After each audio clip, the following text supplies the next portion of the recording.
पता नहीं देख आज इसके आगे पढ़ने वाले हैं, तो चलो पढ़ते हैं। ऊष्मागतिकी के आधार पर हम आज समझेंगे अधिशोषण को।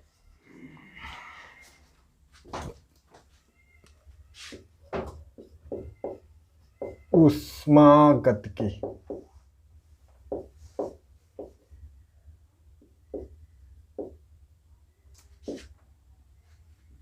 के आधार पर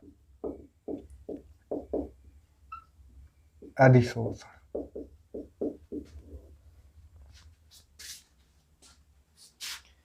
ठीक,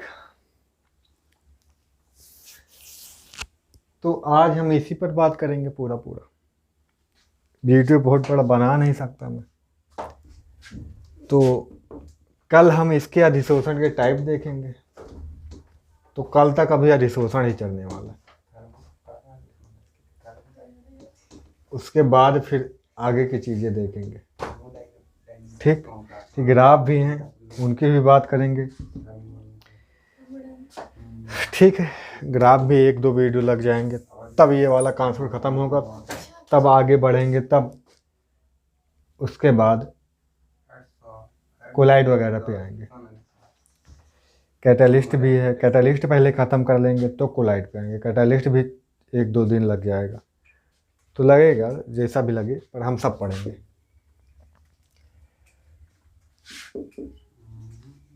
तो ऐसे थर्मोडायनेमिक्स पे बेस पे अधिशोषण के मैकेनिज्म या फिर क्रियाविधि कुछ भी कहो, बुक में कई तरीके से दिया रहता है कि ऊष्मागतिकी के आधार पर अधिशोषण की क्रियाविधि समझाइए। तो ये मिल जाए तुमको, समझ जाना, बस यही चीज़ें बतानी जो आज मैं बताने वाला हूँ। ठीक, वैसे भी कोई भी चैप्टर पढ़ो, कितने भी चैप्टर, फिजिकल केमिस्ट्री में थर्मोडायनेमिक्स की बात ना ऐसा कभी होता ही नहीं है। कोई भी प्रोसेस हो तो थर्मोडायनेमिक्स का यूज होता ही होता है। ठीक है, तो ये तो कॉन्सेप्ट चाहे ऑर्गेनिक केमिस्ट्री हो, चाहे इनऑर्गेनिक हो, चाहे फिजिकल हो, ये सब लगते ही रहते हैं हर जगह। तो इन्हें समझ लेना। थर्मोडायनेमिक्स वाला चैप्टर 11th का बहुत इम्पोर्टेंट, हर जगह यूज होता ही रहता है, चाहे फिजिक्स हो चाहे केमिस्ट्री हो।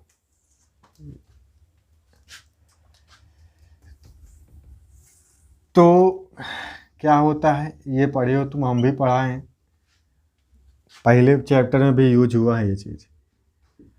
डेल्टा जी बराबर क्या होता है? Delta H minus T delta S. सबको मालूम है गिब्स ऊर्जा है। कौन सी ऊर्जा है प्यारे? गिब्स ऊर्जा है।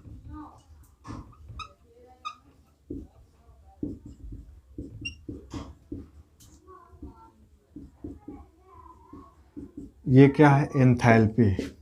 अंग्रेजी हिंदी सब इनकी वही होती।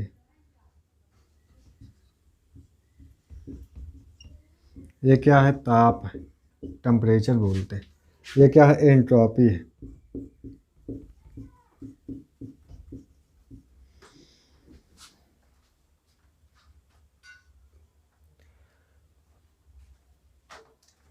ये यहाँ पे थर्मोडायनेमिक्स में कैसे अप्लाई होगा ये चीज।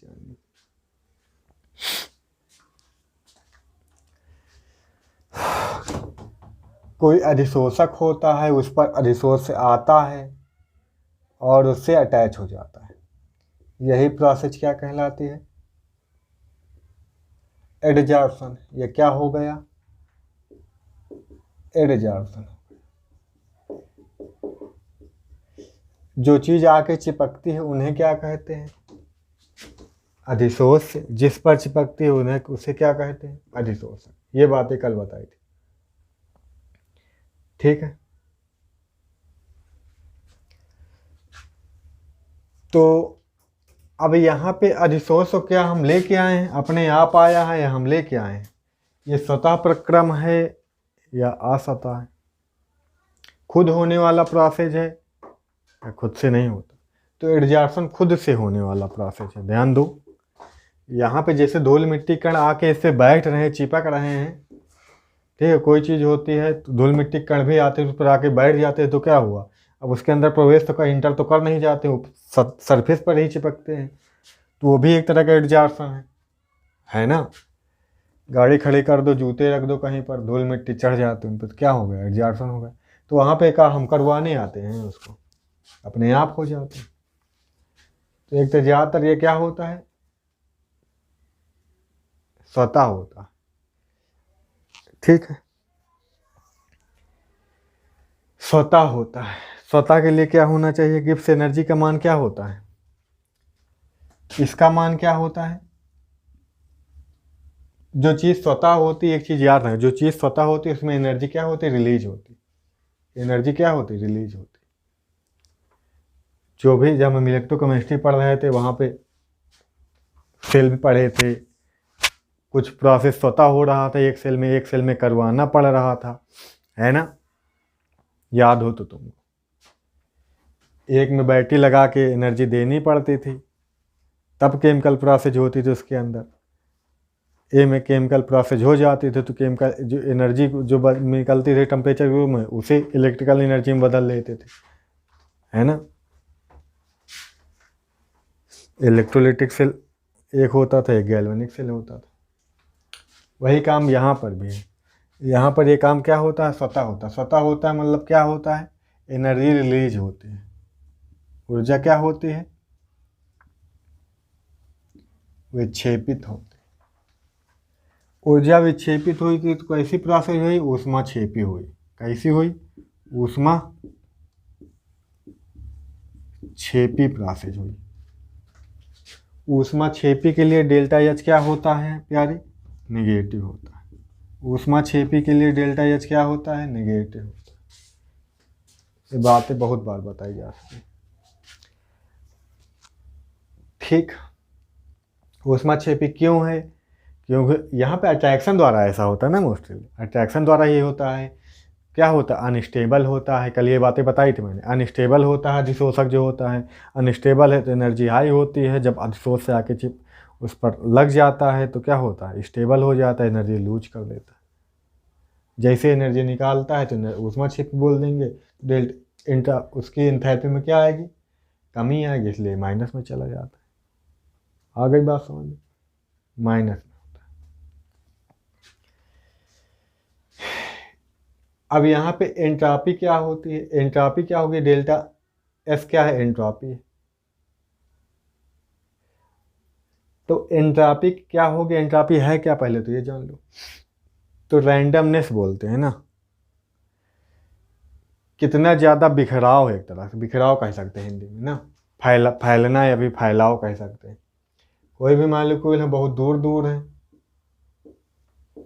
ये जैसे ये बड़े दूर दूर है, वैसे यहाँ पे देखो, यहाँ पे जैसे पास पास कर दिए हम, यहाँ पे क्या कर दिए, पास पास कर दिए। भीड़ यहाँ ज़्यादा है, यहाँ पे भीड़ क्या है, कम है, इकट्ठे मतलब नहीं, ठीक है। यानी कि बिखराव इसमें ज़्यादा, इसमें बिखराव कम है, इसमें फैले कम है, इसमें फैले ज़्यादा हैं, बिखरे हुए ज़्यादा हैं, ठीक है। तो बिखरे जो जहाँ पे बिखरे ज़्यादा हैं उसकी एंट्रॉपी क्या होगी, ज़्यादा होगी, इसकी एंट्रॉपी क्या होगी, कम होगी। बात समझ में आई। अगर इसमें से इसमें यही मॉलिक्यूल को हम कंप्रेस कर दें, इकट्ठा कर दें, इकट्ठा करके ऐसे बना दें तो एंट्रॉपी में क्या आएगी, कमी आएगी। इसकी ज़्यादा तो इसकी कम है, तो ज़्यादा से कम हो जाएगा तो कमी आएगी एंट्रॉपी में। डेल्टा एस क्या हो जाएगा, कमी आएगी तो नेगेटिव हो जाएगा, माइनस हो जाएगा। बात समझ में आई क्या। तो होगा क्या, जैसे तुम धूल मिट्टी है, धूल मिट्टी होती क्या, उड़ती होती है, धीरे धीरे बैठती है, धूल के कण क्या होते हैं, धीरे धीरे कहीं पाके किसी सरफेस में बैठ जाते हैं।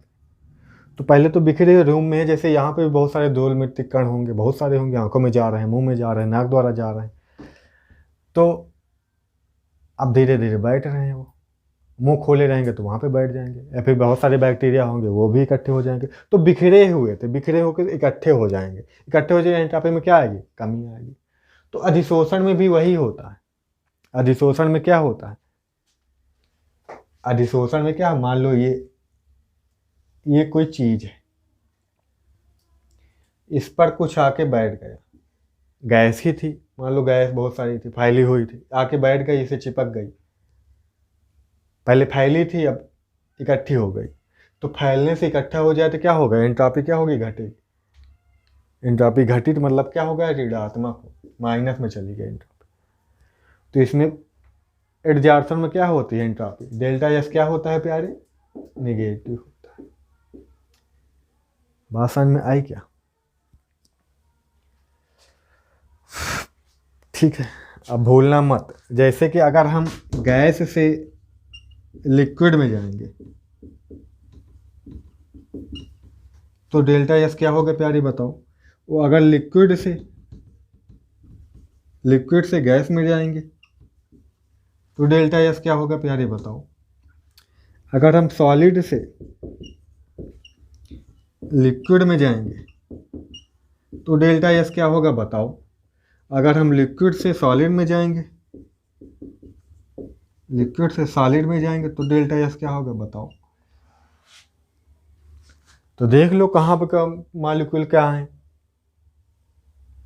एक्सपेंशन कहाँ पे है, कहाँ पे सिमटे हैं, कहाँ पे फैले हैं, यही चीज़ देखना है। गैस में क्या होते हैं, मॉलिक्यूल दूर दूर होते हैं, इसमें क्या होंगे, थोड़ा पास आ जाएंगे तो पास आते हैं तो क्या हो जाता है, माइनस चला जाता है, यहाँ पे माइनस हो जाएगा। मतलब गैस से लिक्विड में जाएगा माइनस। अब लिक्विड में थोड़ा दूर होते तो सॉलिड में और पास आ जाती है। ये सब छोटी छोटी क्लास वाली बात है ना। तो यहाँ पे क्या हो जाएगा, इकट्ठे हो जाएंगे, फिर ये भी माइनस में आ जाएगा, ये भी क्या आएगा, माइनस में आएगा। लिक्विड में गैस में चला गया, लिक्विड में पास होकर गैस में और दूर हो जाते हैं। जैसे फैल गए तो क्या हो गया, अरे प्लस में चला जाएगा, क्या हो जाएगा, एंट्रॉपी बढ़ जाएगी, प्लस में चला जाएगा। अब सॉलिड से लिक्विड में चलेगा, फिर ये प्लस में चला जाएगा। क्यों, क्योंकि इसमें ज़्यादा पास थे, इसमें थोड़ा दूर हो गए तो पॉजिटिव हो जाएगा। ठीक है, पूरा कॉन्सेप्ट इसका थर्मोडायनेमिक्स वाले चैप्टर मिलता है क्लास के अंदर। पर सारी चीज़ें क्लियर होती तभी समझ में आता है ना, ऐसे मैं बोल दूंगा समझ नहीं आएगा तुमको। तो इसका यूज हर जगह होता है, ये चीज़ें समझ में आनी चाहिए।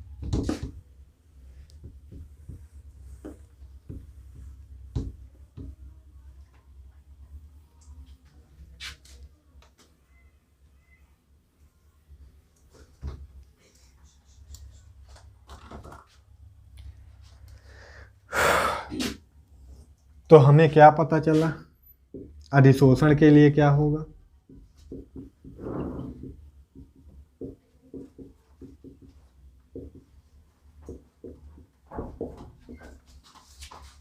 अधिशोषण के लिए क्या होगा प्यारे, डेल्टा एच। अधिशोषण क्या है, ऊष्माक्षेपी अभिक्रिया, एक्सोथर्मिक बोलते हैं, ऊष्माक्षेपी अभिक्रिया। तो क्या होगा, ये निगेटिव होगा। ठीक, और डेल्टा एस भी क्या होता है, ये भी निगेटिव होता है। क्यों होता, हमने बताया, क्योंकि अधिशोषण में क्या होता है, बिखराव कम होता है। ठीक है, तो एंट्रॉपी में क्या होती है, अधिशोषण में कमी आती है। तो अब देख लेते हैं इस पर अप्लाई करके, delta G equal to delta H क्या है, निगेटिव है, क्योंकि निगेटिव है तो निगेटिव है। ये माइनस में होता ही है, टी है तो टी, डेल्टा एस भी निगेटिव तो minus delta S, minus minus plus हो जाएगा तो क्या बनेगा, delta G minus delta H plus का टी डेल्टा एस। तो ये बन जाता है, एडजॉर्प्शन के लिए ये बन जाता है, ये वाला इक्वेशन। बात समझ में आई, अधिशोषण के लिए ये वाला मिल जाता है समीकरण। तब इसका क्या मतलब हुआ ये भी समझ लो।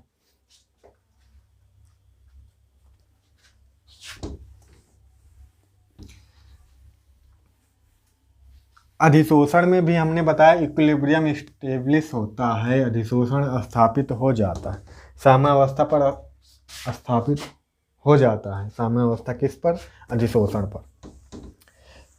कल ये चीज बताई थी मैंने।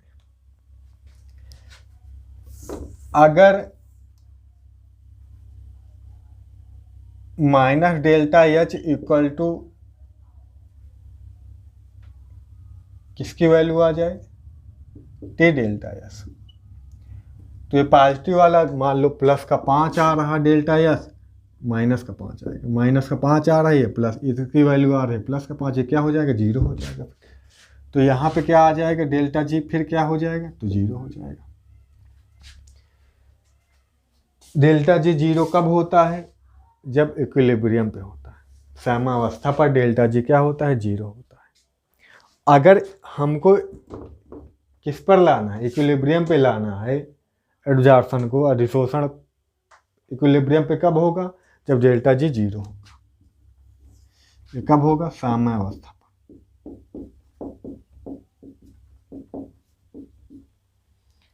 डेल्टा जी जीरो दिया है तो समझ जाना वो साम्यावस्था पर है। बात समझ में आई क्या।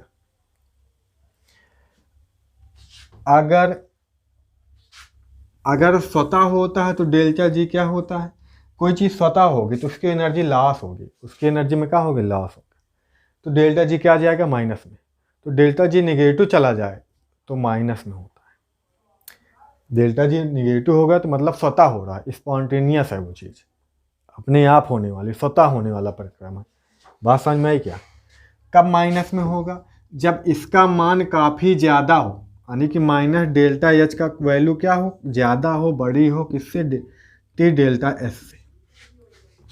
इसका मान काफ़ी ज़्यादा आएगा, जब इसका मान बड़ा होगा, जैसे प्लस का 6 इसका हो गया, सॉरी भैया माइनस का 6 आ गया है ये वैल्यू, और इधर हो 5 का, तो माइनस का 1 आ जाएगा, डेल्टा जी आ जाएगा ना, इस पे रख दोगे। जब ये बड़ा होगा इसकी संख्या और इसका मान क्या हो, कम हो, तभी ये डेल्टा जी क्या होगा, निगेटिव होगा। और जब निगेटिव होगा तभी स्वतः होगा। मतलब जब एडजॉर्प्शन होता है तो वहाँ पे डेल्टा जी का मान क्या होता है, माइनस होता है। तो भी जान लेना तो, क्योंकि स्वतः ही होता है एडजॉर्प्शन, तो डेल्टा जी का मान किस में जाएगा, माइनस में जाएगा, स्वतः होने वाला परिक्रमा। बात समझ में आई क्या।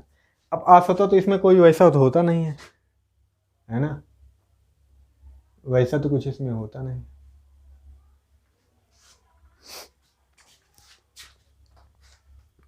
अब मान लो कि ऐसा ना होता, ये वाला कंडीशन बन जाती, फर्स्ट कंडीशन है, सेकेंड कंडीशन है, थर्ड कंडीशन।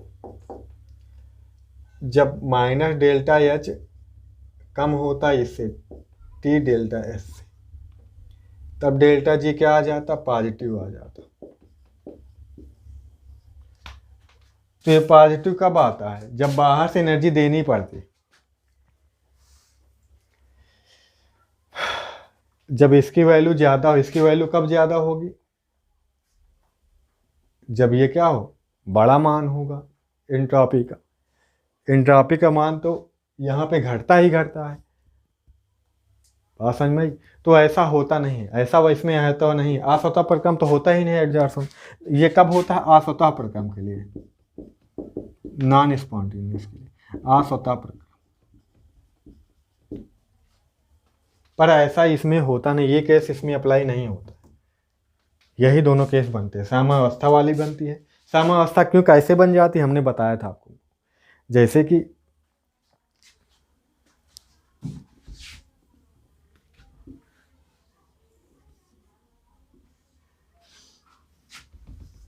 दो कमरे हैं, मैंने इस रूम में इत्र की शीशी, परफ्यूम की शीशी खोली, ठीक है। मैं चाहता हूँ बगल में कमरा होगा जिसे पास में खुशबू पहुँचाना चाहता हूँ, तो खिड़की खोल दूंगा अपनी, तो उसके पास भी खुशबू पहुँच जाएगी। खुशबू पहुँचने का मतलब क्या हुआ, तो इत्र की जो शीशी थी परफ्यूम की, उसमें से क्या हुआ, उसके मॉलिक्यूल जो फैले वो क्या हो गए, इधर भी पहुँचे, है ना, इधर भी पहुँचे, इधर भी पहुँचे। तो ये एक तरह का स्वतः परिक्रम हुआ, एक ऐसा परिक्रम हुआ, स्वतः परिक्रम हुआ। कैसा परिक्रम हुआ, स्वतः परिक्रम हुआ।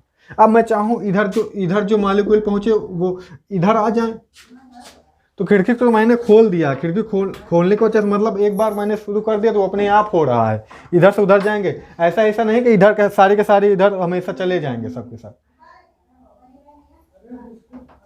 एक अवस्था है कि स्टेब्लिश हो जाएंगे उसमें, ठीक है, मतलब अधिक सांद्रता से कम सांद्रता की ओर मॉलिक्यूल भागते हैं। जैसे मोम अगरबत्ती हम जला दे, अगरबत्ती पूरे कमरे में फैल जाएगी, तो खिड़की खुला मिल जाएगा तो बाहर भी चली जाएगी। तो ये भी स्वतः होने वाला परिक्रम है। कैसा होने वाला परिक्रम है? स्वतः होने वाला परिक्रम है। तो कहीं जाके चिपक जाएंगे।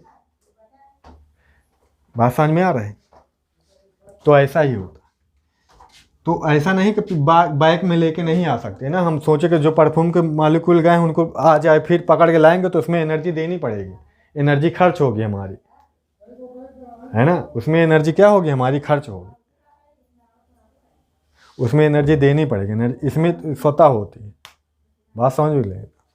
उसमें एनर्जी खर्च करनी पड़ेगी तो ये चीज़ उल्टा हो जाएगी। फिर अस्वतः, ये स्वतः नहीं अस्वतः होने वाला परिक्रम हो जाएगा। फिर डेल्टा एच जी का मान क्या हो जाएगा? पॉजिटिव हो जाएगा। पॉजिटिव कब होगा? जब एंट्रॉपी क्या होगी? एंट्रॉपी बहुत ज़्यादा होगी तब। ठीक, एंट्रॉपी ज़्यादा होगी। एंट्रॉपी ज़्यादा, बिखराव, एंट्रॉपी ज़्यादा कब होती? जब बिखराव ज़्यादा होता है। ये भी याद रखना। तो इसमें 2-3 पॉइंट याद रखना कि अधिशोषण के लिए डेल्टा जी का मान क्या होता है? माइनस होता है। डेल्टा जी का मान माइनस होता है, माइनस होना चाहिए, क्योंकि यह स्वतः होने वाला परिक्रम, इसलिए डेल्टा जी का मान माइनस होना चाहिए। डेल्टा जी का मान माइनस कब होगा? क्योंकि ये कैसी होती है? ऊष्माक्षेपी परिक्रम है। कैसा परिक्रम है? ऊष्माक्षेपी परिक्रम है। ऊष्माक्षेपी परिक्रम है। डेल्टा एच का एंथैल्पी भी क्या होना है? ऋणात्मक होता है। इसके लिए एंथैल्पी क्या होता है? ऋणात्मक होता है, क्योंकि डेल्टा जी का मान ऋणात्मक होना चाहिए। क्योंकि यहाँ पे एंट्रॉपी में क्या आती है? एंट्रॉपी में कमी आती है, तो इसका मान धनात्मक होगा। पर ये धनात्मक होगा, ये ऋणात्मक होगा, तो इनके मान क्या हो जाएंगे? गड़बड़ करेंगे। तो एंट्रॉपी का मान क्या होना चाहिए? कम होना चाहिए। एंथैल्पी का मान क्या होना चाहिए? ज़्यादा होना चाहिए, तभी ये नेगेटिव बनेगा। ये चीज़ भी एक्सप्लेन करनी पड़ेगी। बात समझ में क्या? तभी अधिशोषण संभव है, अन्यथा अधिशोषण संभव नहीं। क्योंकि यहाँ पे अधिशोषण होता क्यों? अट्रैक्शन की वजह से होता है। किसकी वजह से होता है? अट्रैक्शन की वजह से होता है। जहाँ पे अट्रैक्शन होता है एनर्जी हाई होती है। ठीक है, बुढ़े लोगों में अट्रैक्शन नहीं होता, उनकी एनर्जी लो हो जाती। तो एनर्जी हाई है तो अट्रैक्शन होगा, जैसे अट्रैक्शन का काम खत्म होगा तो एनर्जी लो हो जाएगी। ठीक, तो गिब्स ऊर्जा उनकी क्या हो गई? माइनस में चली जाएगी। उनके जो काम करने की क्षमता है वो क्या होगी? घट जाएगी। माइनस गिब्स ऊर्जा माइनस में जाने का मतलब क्या है? डेली लाइफ से यूज किया करो और समझ आएगी केमिस्ट्री। अच्छा, गिब्स ऊर्जा घटती कब है? गिब्स ऊर्जा होती क्या है? कार्य करने के लिए जितनी ऊर्जा है हमारे पास उतनी है, वही क्या है? हमारी गिब्स एनर्जी है। अगर काम करने से ऊर्जा क्या हो जाए? डाउन हो जाएगी। गिब्स एनर्जी क्या हो गई? हमारी कम हो गई, नेगेटिव चली गई। बात समझ में आई क्या? तो घट जाती। तो बुढ़े लोगों के पास समझ लो गिब्स ऊर्जा उनकी क्या है? उनका अधिशोषण हो चुका है, उनका अधिशोषण हो चुका, तो उनकी गिब्स एनर्जी लो है, निगेटिव हो गई। चलो छोड़ो ये सब फर्जी बातें, ये कॉन्सेप्ट पूरा खत्म हो गया। अच्छा, तो अब आ जाता है इसके बाद अधिशोषण के प्रकार। अब प्रकार में शुरू करना बैठूंगा तो आधे घंटे 40 मिनट तो लग ही जाएंगे, क्योंकि 2 तरह का है, एक फिजिकल वाला है, एक केमिकल वाला। थोड़ा सा बताना हो तो बता दूं। फिजिकल वाले में क्या होता है? एक बहुत दुर्बल, बहुत वीक फोर्स ऑफ अट्रैक्शन हो, जैसे वंडर वाल फोर्स ऑफ अट्रैक्शन होता है, उसमें कोई केमिकल बॉन्डिंग नहीं बनती। बात समझ में आई क्या? तो ऐसे हो जाता है। ठीक, और केमिकल वाले में क्या होता है? केमिकल बॉन्डिंग बनती है, उसमें बॉन्ड का फॉर्मेशन होता है। बॉन्ड का फॉर्मेशन होना मतलब क्या हुआ? इलेक्ट्रॉनों का आदान प्रदान होता है। ठीक है, तो उसमें ये दोनों बेसिक डिफरेंस। अच्छा, तो इसको कल पढ़ेंगे, तो इसके बाद और भी काफ़ी चीज़ें इसमें। ठीक, धीरे धीरे बढ़ते रहेंगे। तो टाइम तो लगता है चीज़ों को समझने में, पर समझना जरूरी, टाइम जाए तो जाए।